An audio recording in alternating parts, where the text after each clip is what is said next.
भारत की पौराणिक गाथाओं में एक ऐसा वीर योद्धा हुआ जिसकी बहादुरी, त्याग और साहस आज भी लोगों के हृदय में अमर है। ये कहानी है महाकाव्य महाभारत के महान योद्धा अभिमन्यु की।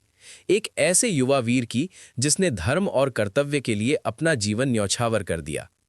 अभिमन्यु महान धनुर्धर अर्जुन और उनकी पत्नी सुभद्रा के पुत्र थे। अभिमन्यु भगवान श्री कृष्ण के भांजे भी थे, इसलिए उन्हें बचपन से ही युद्ध कला और धर्म की शिक्षा प्राप्त हुई। कहा जाता है कि जब अभिमन्यु अपनी माता सुभद्रा के गर्भ में थे, तब अर्जुन उन्हें चक्रव्यूह तोड़ने की रणनीति समझा रहे थे। अभिमन्यु ने गर्भ में ही चक्रव्यूह में प्रवेश करने की विधि सीख ली, लेकिन पूरी रणनीति नहीं सुन पाए। अभिमन्यु बचपन से ही अत्यंत पराक्रमी और बुद्धिमान थे। उन्होंने कम उम्र में ही धनुर्विद्या और युद्ध कौशल में महारत हासिल कर ली। उनके साहस और युद्ध कौशल को देखकर सभी योद्धा प्रभावित होते थे। जब महाभारत का महान युद्ध शुरू हुआ, तब अभिमन्यु केवल 16 वर्ष के थे। युद्ध के दौरान कौरव सेना ने चक्रव्यूह नाम की जटिल युद्ध संरचना बनाई। पांडवों में केवल अर्जुन ही इस चक्रव्यूह को तोड़ना जानते थे, लेकिन उस समय अर्जुन युद्ध भूमि से दूर थे।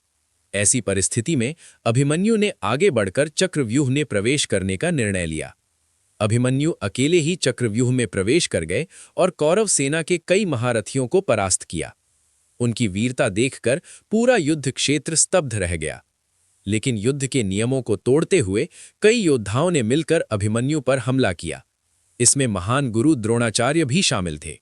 अभिमन्यु ने अंतिम सांस तक युद्ध किया और वीर गति को प्राप्त हुए। अभिमन्यु केवल एक योद्धा नहीं थे, बल्कि साहस, त्याग और धर्म का प्रतीक थे। उनका जीवन हमें सिखाता है कि कठिन परिस्थितियों में भी कर्तव्य से पीछे नहीं हटना चाहिए। अभिमन्यु का बलिदान भारतीय इतिहास और संस्कृति में सदैव अमर रहेगा।